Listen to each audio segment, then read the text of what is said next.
Well, hello. Whodat to you? SaintJohnButler here.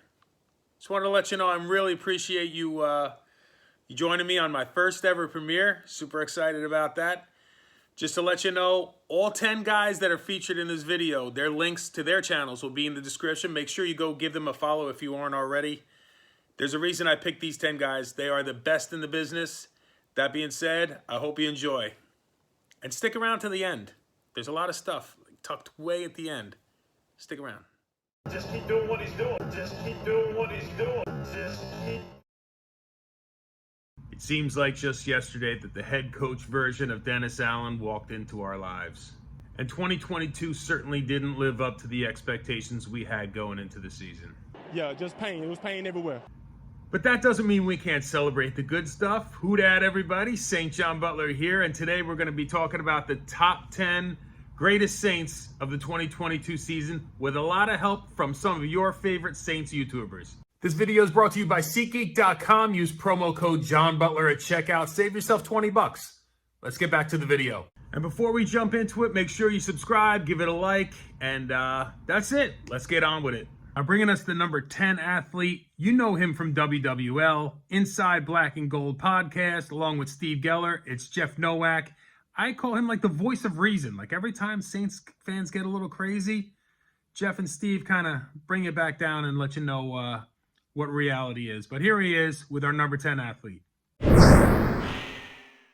Hey folks, I'm Jeff Nowak, WWL and Odyssey digital sports producer, and we're here to talk about the top 10 players from the Saints 2022 season. And my pick is a bit out there based on how much usage he actually got this season, but it's going to be Rashid Shaheed, the Speed. He only got 34 targets this season. He wasn't used nearly as much as many people would have probably hoped, especially after he kind of flashed in the middle weeks of this season. But when he was out there, it was impressive. And he gives you a lot to look forward to at the wide receiver position that for a Saints team has felt really kind of devoid of any young talent outside of Michael Thomas for a long time. He's a guy who only caught 28 passes on the season, but he did that for 488 yards and 2 touchdowns on 34 targets. And if you look at a lot of the stats, the next level stats, the next gen stats, the advanced stats, they're going to cut off somewhere around his floor, which is 34 targets. So he's not going to show up in a lot of them. But if you eliminate that floor, or at least lower it to about 25 targets, you're going to look at his numbers based on everybody else's, and they're going to be impressive. Doesn't matter what you're looking at. Yards per reception, he'd be number 3 in the NFL at 17.4. The only guys ahead of him, Jalen Waddle and Gabe Davis. You know, those are pretty impressive names. Yards per target, 14.4. That'd have been number 1 in the NFL. Number 2 would have been Jalen Waddle at 10.3. And number 3 would have been Darius Slayton at 10.2. It's a pretty big gap when you look at it that way. Yards after catch per reception. So yak per reception. He'd have been number 5 behind guys like Deebo Samuel, Rondale Moore, Jalen Waddle, Christian Watson. Yards per route run. Rashid came in at 2.59. That was number 4. The names ahead of him, again, number 1, Tyreek Hill. Number 2, Laviska Shenault. Number 3, Justin Jefferson. It's not a bad list to be on. He only had 1 drop or 0, depending on who you ask. There's some discrepancy between PFF and Pro Football Reference. But either way, 1 or none, pretty good on 34 targets. 0 penalties drawn, 0 interceptions when targeted. And finally, a stat that impressed me the most, passer rating when targeted. Now, all of these came from Andy Dalton or Taysom Hill. He didn't get any snaps with Jameis Winston. But number 1 in the NFL, Mecole Hardman at 139. Number 2 in the NFL, you guessed it, Rashid Shaheed, 138.4. If you extrapolate his stats over 100 targets, you're looking at some crazy numbers. At the pace he finished the season, he'd have had 82 catches for 1,435 yards and 6 touchdowns. That's 100 targets. That's not a crazy number. Over 17 games, to get to 100 targets, you only have to average about 6 targets per game. So what he did this season is impressive by any metric. And the only question is whether he can sustain that and build on that over the course of a young career. You're talking about a guy out of Weber State that this team really had no idea what they were getting from a wide receiver perspective. They knew what they were going to get from a return perspective, but everything else was gravy, and he pairs across from Chris Olave and gives you this young duo that you can build on, and that's why it was so impressive, because the amount that he provided over expectation was incredible. He also allows you to be really flexible at the return position, but he was good enough at wide receiver that you almost have to wonder if you bring in another return ace so that you can have him focus on wide receiver. He didn't really get training camp last year. He was hurt. He came in with a torn ACL that he was recovering from. That's probably the reason he didn't get drafted at all. The Saints were looking at him in the draft. They opted to take him on as a UDFA. So there's nowhere to go but up for a young guy who's fast, smooth as silk, and is going to be a positive for the Saints team for quite a long time. And so that's why he's my pick as one of the top 10 players from this 2022 Saints season that, let's face it, there weren't a lot of positives. He was one, and it was very clear to see. So no question for me, it's Rashid Shaheed. My name's Jeff Nowak, WWL digital sports producer. Check out our latest on WWL.com. Check out Sports Talk 4 to 8 p.m. Monday through Friday on WWL AM 870, FM 105.3 in the Odyssey app. Myself and Steve Geller host from 4 to 8 p.m. on Fridays. And then you can also check out our podcast, Inside Black and Gold. That's me and Steve coming at you twice a week in the offseason, 3 times a week in the regular season. And also check out our YouTube channel at WWL Sports. Thanks, y'all. Peace. Giving us our number 9 player, Ross Jackson from Locked On Saints podcast. And don't forget, if you see Ross, let him know how you momming him.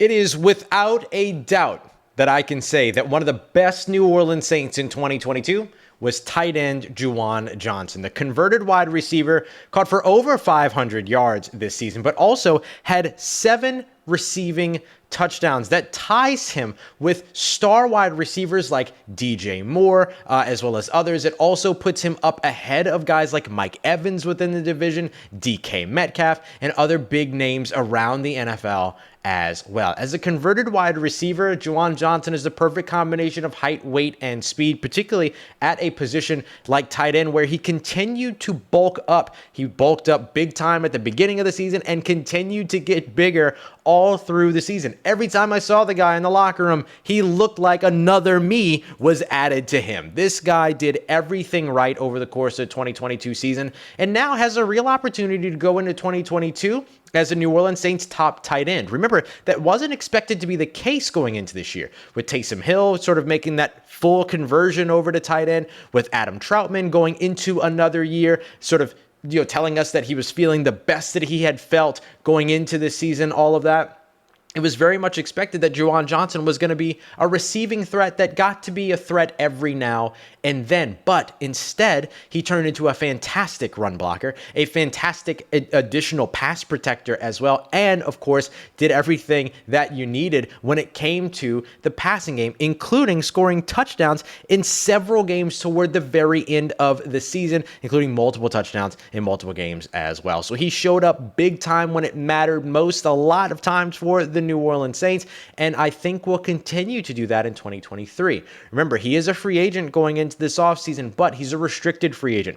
So it gives the New Orleans Saints a lot of control and a lot of easy ability to keep him in New Orleans. The key will be, does he only play on the 1 round or the 1 year tender, or can they get him to sign on to a multi-year deal to stick around in New Orleans? If the Saints are able to complete their hiring, or if they have already completed their hiring of Clancy Barone at tight end coach, I think there's a good chance that ends up keeping Juwan Johnson in New Orleans. Barone has made 4 different tight ends for 4 different teams, Pro Bowlers in his time throughout his career coaching tight ends and offensive line since 2004, the only tight end coach in NFL history to do exactly that. So I would expect a return of Juwan Johnson in 2023 and an even bigger year for him in 2023 as well, especially if the Saints continue to build the attack in terms of allowing him to be a threat all over the field at all 3 levels and anywhere on the field. Juwan Johnson's going to earn himself a lot of playing time because of what he can do as a run blocker. He's going to earn himself a lot of opportunities because of what he can do as a pass catcher. That is a perfect combination for a tight end 1 in the NFL. Coming in with our number 8 player, Matt Moscona. When he's not up on a roof doing that kind of work, he's killing it with the Saints content. What's up? It's Matt Moscona from After Further Review. And as we continue the countdown to the most important Saints of the 2022 season, I am floored that Alvin Kamara is still on the board, and I will gladly slot him in here. This Saints offense finished 22nd in the NFL in scoring. Awful, anemic by Saints standards. Alvin Kamara was one of the few consistent bright spots throughout the season. He led your team in rushing with 223 rushing attempts for 897 yards.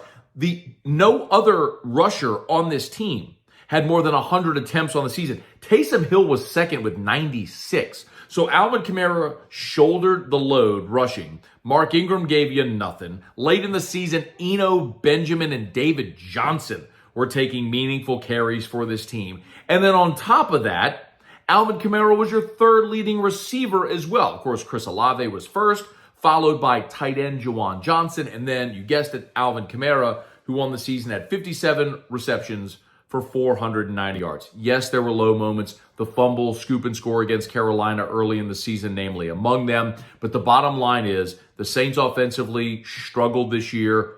What would it have been without Alvin Kamara? Unfortunately, we might find out if he serves that suspension in 2023. Alvin Kamara, your eighth, and that's low, most important Saint of 2022. The Straight Up Saints podcast and Northeast Zone, Chris Rosvoglou coming in with the number 7 player. It's Chris Rosvoglou from the Straight Up Saints podcast, continuing our top 10 Saints of the 2022 season. And then the 7th guy is number 7 himself, Taysom Hill. And this was a season where no worrying about a quarterback battle, no arguments about whether or not Taysom Hill was going to be the quarterback of the present, of the future, whatever you may think he may be. It was all about using Taysom Hill in a variety of roles, letting him be the best possible weapon that he can be for the New Orleans Saints. And he did just that. Over 500 rushing yards, 7 rushing TDs, 2 passing touchdowns, 2 receiving touchdowns, over 70 receiving yards. Taysom Hill did it all. He even had a fumble recovery this year on special teams. He literally did it all for this team. And the most important thing about Taysom, specifically this season, when the Saints didn't have an identity on offense, when you felt like things were getting flat, they went to Taysom, and he usually answered. And I always remember week 1 of the season, and man, week 1 turned out to be one of the more fun games of the 2022 campaign for New Orleans.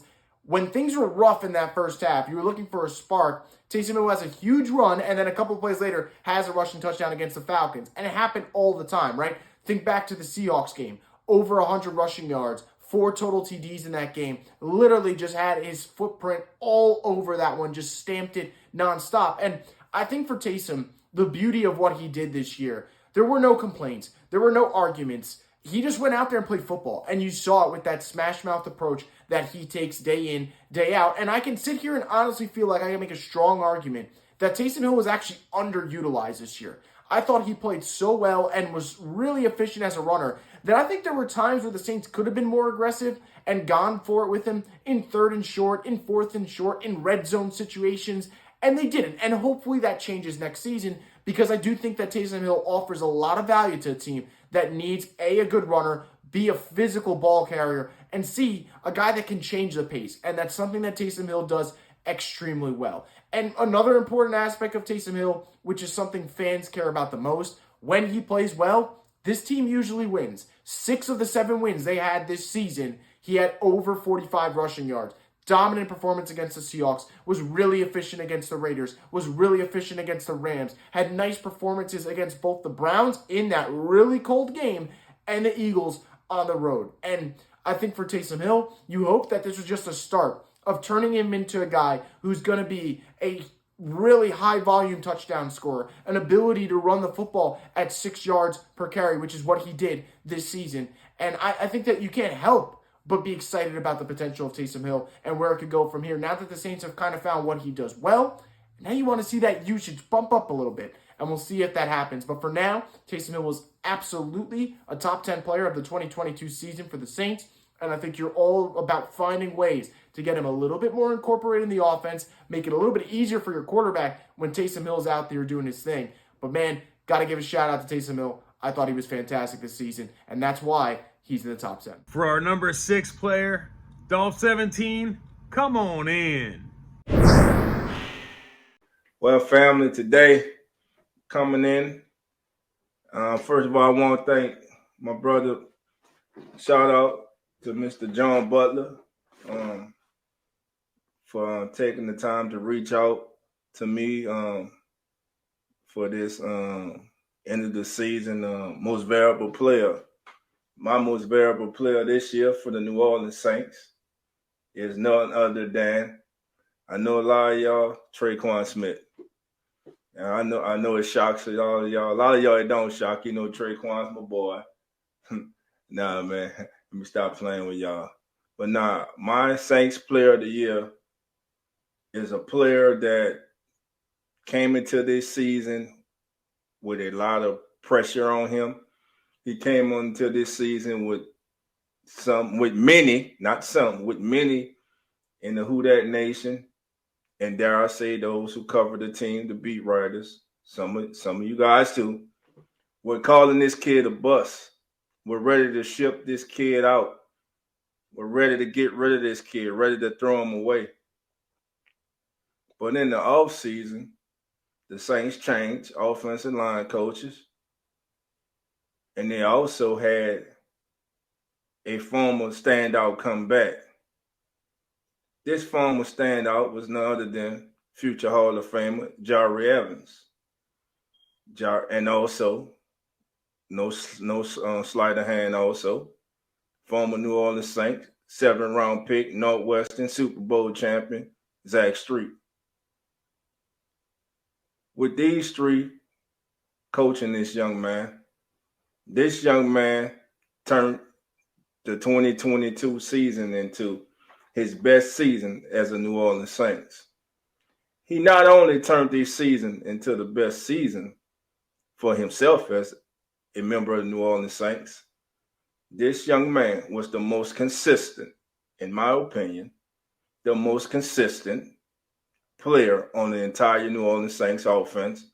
You can talk about Kamara, you can talk about Olave, you can talk about Shaheed, you can talk about Juwan Johnson, you can talk about, really you can't talk about nobody else on the offensive line. He was your best, most consistent offensive lineman this year. And I'm talking about none other than, there you go, the Keeping It Real Who That Sports 2022 Offensive Player of the Year. Player of the Year. To me, he was the most consistent player throughout the roster. Now, there are some who say Pete Werner, and I can see that too, but for me, it was this young man. No one had the pressure like this young man. This young man was dealing with a confidence problem. But new coaches came in. There's still confidence in him. He believed in what he was being taught. He believed in himself. He believed in his skills. And this year, this young man went out there and turned himself into one of the better and best right guards in the National Football League. That's right.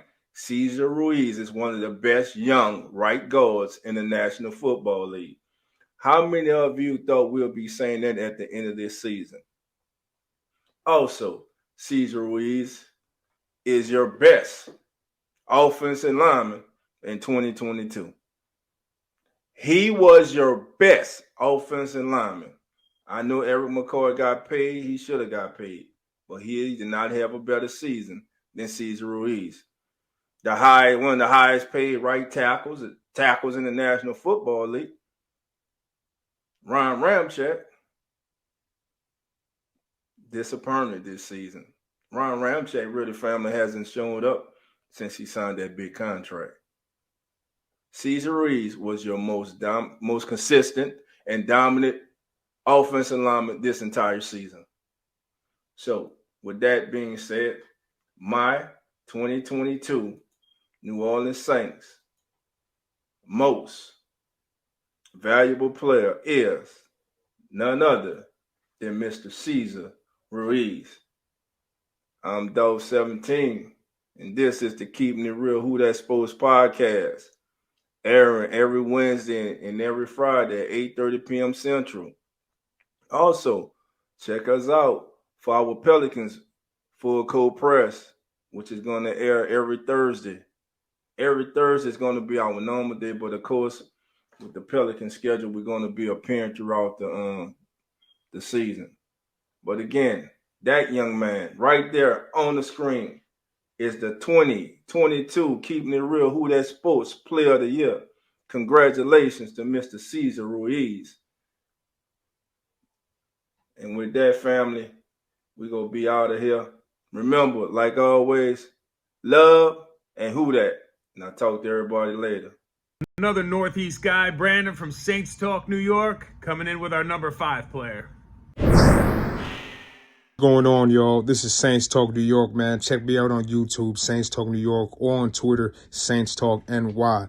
Shout out to SaintJohnButler, man, for having me and inviting me to be a part of this. You're a legend, bro. My pick for a top 10 Saint of 2022 has got to be Alontae Taylor. I mean, this kid has not had one bad week this entire season. His first week coming off of injury reserve as a rookie, coming off of the IR, has to go up against DeAndre Hopkins, and he shut him down, okay? Next week after that, Devontae Adams, he's gone up against Amari Cooper. He's gone up against some legit wide receiver ones, and he has played extremely well, especially in Marshawn Lattimore's absence. He's great in man coverage.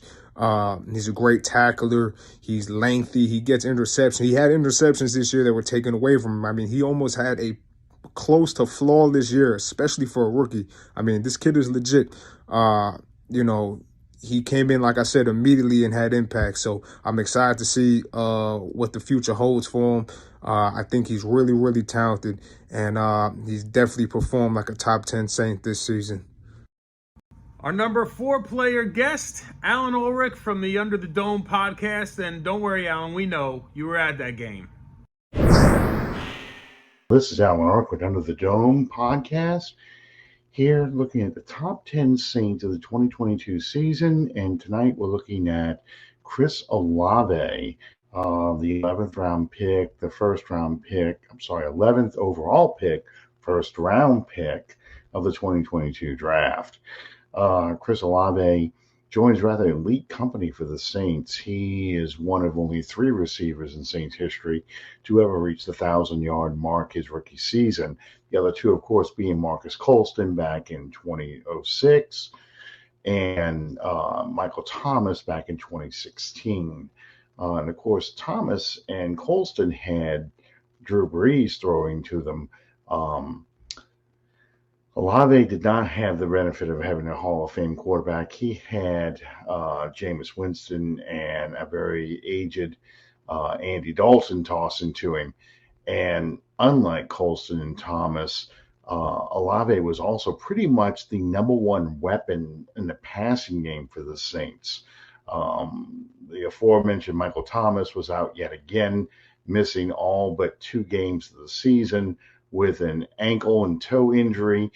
And then you had Jarvis Landry, who was brought in, the former LSU Tiger, Cleveland Brown, Miami Dolphins player, come in and try and be that possession receiver.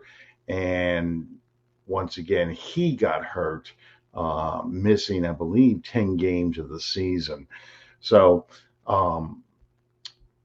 Olave really kind of had to be the primary weapon in the Saints passing game.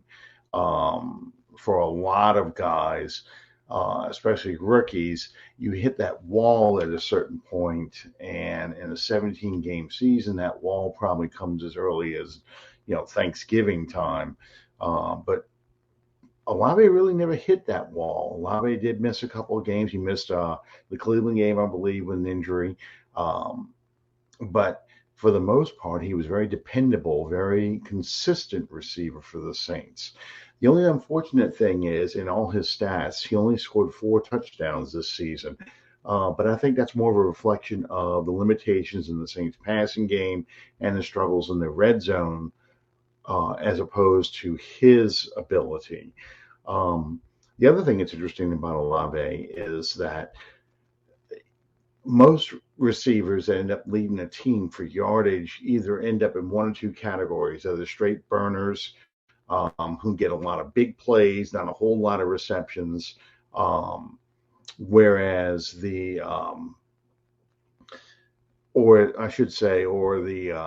possession receivers who catch a lot of balls, not for a lot of yardage, but per catch, but end up being the primary target because of the X receiver in the offense. That's not true for Olave. Olave is a unique receiver. He's sort of a hybrid slot slash wide receiver or speed receiver. He has 4.39 speed, can really take the top off of a defense, as well as go over the middle and be that possession guy. So that's really important because as the Saints offense evolves post Drew Brees, post Sean Payton, we're going to see that kind of hybrid receiver really step to the forefront because it's more than just being a speed guy. You have to also be able to move the chains. So I'm looking forward to seeing his increased development, especially if the Saints ever get their quarterback situation straightened out and get a more consistent younger passer than the choices they have on the roster now. Last thing I have to say about Chris Olave is the Saints gave up a lot for him to move up to get him. Much maligned loss of a top 10 draft pick to the Philadelphia Eagles. But unlike previous years where you would categorize somebody as a bust or somebody who's not worth the pick, I think Chris Olave in the long run is going to turn out to be one of the top receivers in Saints history. And that's saying a lot because you look at some of the other number one receivers, first round receivers that they brought in, a Robert Meacham, Brandon Cooks. You can go back in time to Wes Chandler, and so forth. That the Saints brought in guys that either could only be a speed guy like a Chandler or a Brandon Cooks, or end up being just a good possession guy like a Robert Meacham. I think Olave's got the ability to play all three positions and do it very well. I'm looking forward to seeing his growth and development. But in a season that was rather disappointing for a lot of Saints fans, it's really good to focus on the positives. And one of the biggest positives of the season was the rookie Chris Olave. This is Alan Ulrich again for Under the Dome podcast. Join us on Tuesday nights, 8 o'clock Central Time or 8:15 Central Time. We start around that time with me and Bob Rose. We break down the Saints every week. It's never an off season for us. We cover the Saints top to bottom year round. Join us on Tuesday nights. We break down all the going on in the Saints land. In the meantime, thank you guys. Y'all have a good evening. Bob Rose comes in with our number 3 player, and aside from doing the Bayou Blitz, Bob is also the president of the Roger Goodell Haters Fan Club. This is Bob Rose, senior writer for the Saints News Network and one of the hosts for the Bayou Blitz podcast. The 2022 New Orleans Saints defense put on a pretty impressive performance, especially over the last half of the year. The most impressive position group on that unit was no doubt the linebacking core, which obviously had All-Pro Demario Davis and second-year standout Pete Werner. Now, Werner was having a huge season before going down with an ankle injury in Week 9.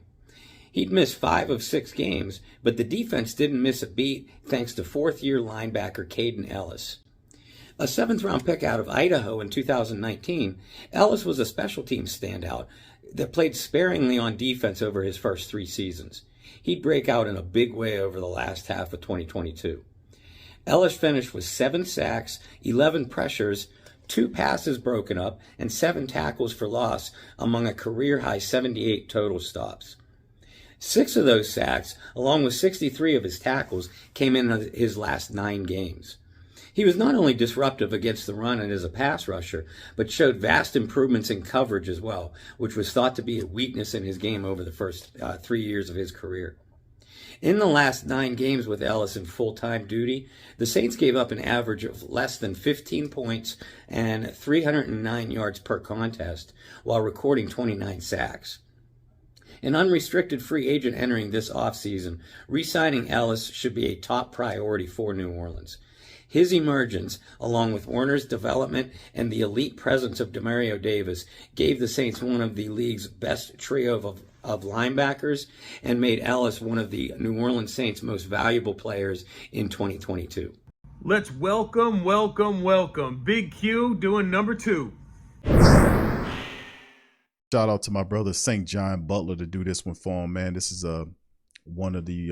this is Cam Jordan becomes the sack king of the New Orleans Saints, and this is my breakdown on Cam Jordan, man. This is what I think about Cam this season. He achieved this to get the sack record for the Saints in a 7-10 season was one of the few bright spots that we had. Outside of Chris Olave, he performed well. Cam took down the great Ricky Jackson, the Hall of Famer Ricky Jackson. This was huge. And Cam, listen, at the end of the day, we knew Cam was chasing J.J. Watt for a long time. He surpassed J.J. Watt. J.J. kind of retired this year, and Cam is still going on strong. Those guys were taken in the same draft. What's interesting is Cam has more sacks than J.J. Watt now, and he is the sack leader of the team. What I like about Cam Jordan is the same dude. He plays ferocious every game.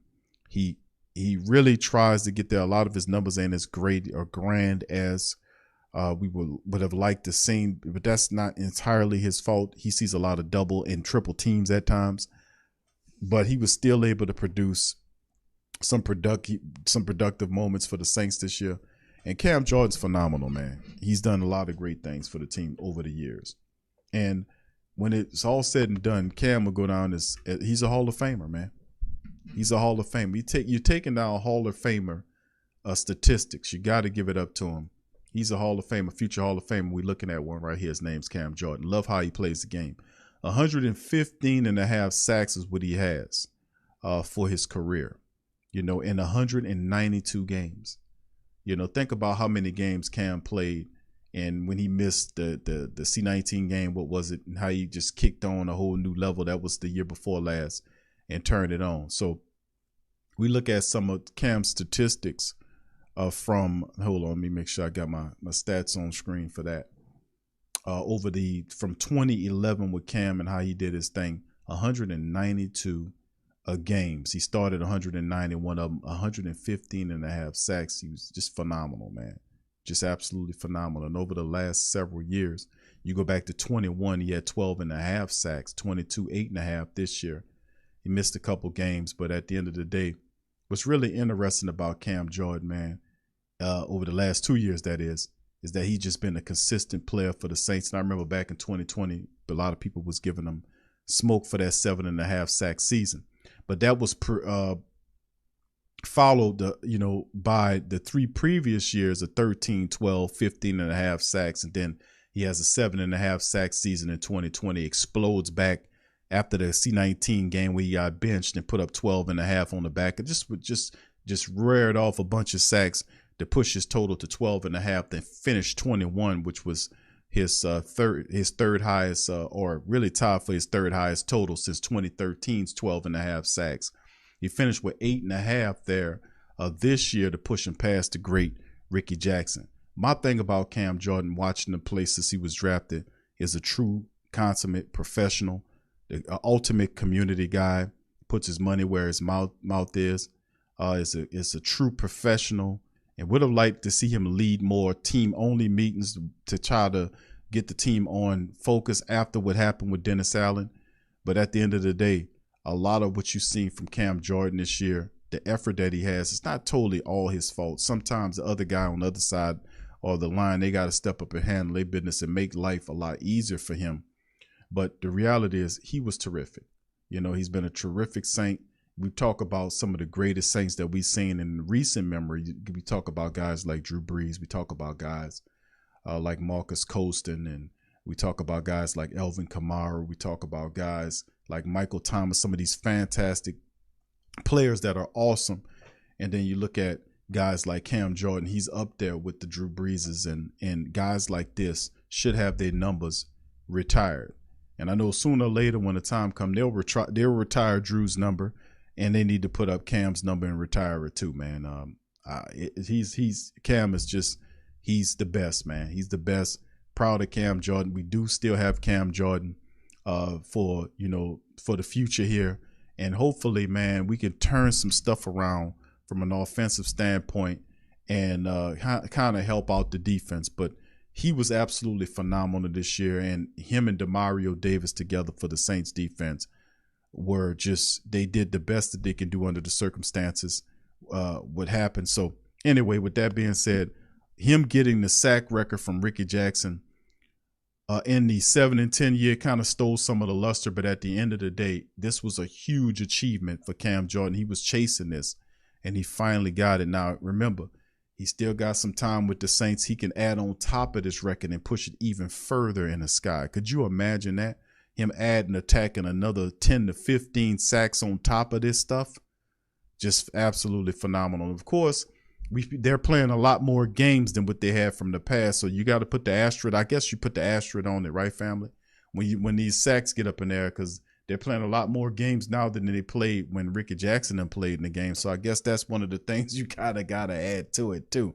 But still in all, it's still a phenomenal stat for you to get $115 and you beat Ricky Jackson and took his record down. That's big. So shout out to Cam, the man, Jordan, bro. Keep doing great things. And I hope and pray that the New Orleans Saints organization give you more help in the upcoming years.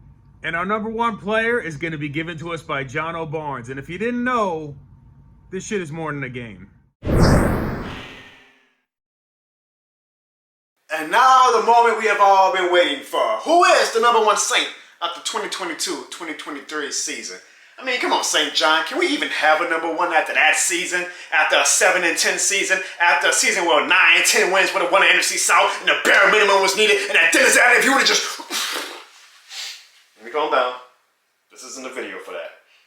This is not the video for that. Ladies and gentlemen, the number one Saint of the 2022-2023 season is... Demario Davis. Yes, indeed, folks, Demario Davis. He had 109 tackles this season. He had 6.5 sacks and an interception. And you know what the crazy thing is? You look at those stats and you're like, wow, those are good stats, right? It's not even his best season. That's how spoiled we are by the greatness of Demario Davis sometimes. Like, this season, which was his first well-deserved Pro Bowl season, was not even his best season. But it is time that we, like the NFL media and players finally did, recognize and celebrate the greatness that is Demario Davis. So because of his consistency, because of the fact that he is always an ultimate warrior for the team, he never gives up. Him and Cam Jordan actually played every game this season. I mean, you would have to cut off Demario Davis's leg for him not to be on that field every Sunday. He is the number one Saint of the 2022-2023 New Orleans Saints season, and hopefully we get to enjoy Demario Davis for even a few more years as his career, you would think, right, starts to dwindle, but I don't know, man. It seems like he's a fine wine. He gets better with age. Congratulations, Demario Davis, on being the number one Saint and the Saints' lone Pro Bowler for the 2022-2023 season. Now, while I have you guys here, I really do think that we need to fire them. All right, I know, I'm not, I'm sorry. This is St. John's video, this is his channel.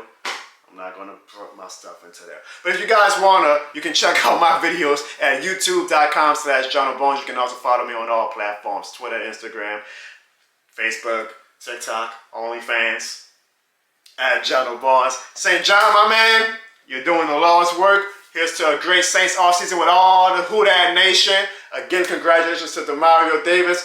And please, guys, please pray that 2023-2024 is a lot kinder to the Saints season than this past season was. One time for Demario Davis. Y'all get it? You know what I'm doing. This was so much fun putting together. I appreciate every one of you sticking it out to the end. Don't forget to subscribe. Who did we miss? Let me know in the comments below. Who did we miss? I know there's a couple of guys that had some pretty decent seasons. I know there were a couple of guys that got struck down by injury that really performed when they were on the field. But throw it in the comments who you think we missed. Thank you to every single guy that contributed on this one. It was so much fun to put together. Who dat, everybody? We'll see you on the next one.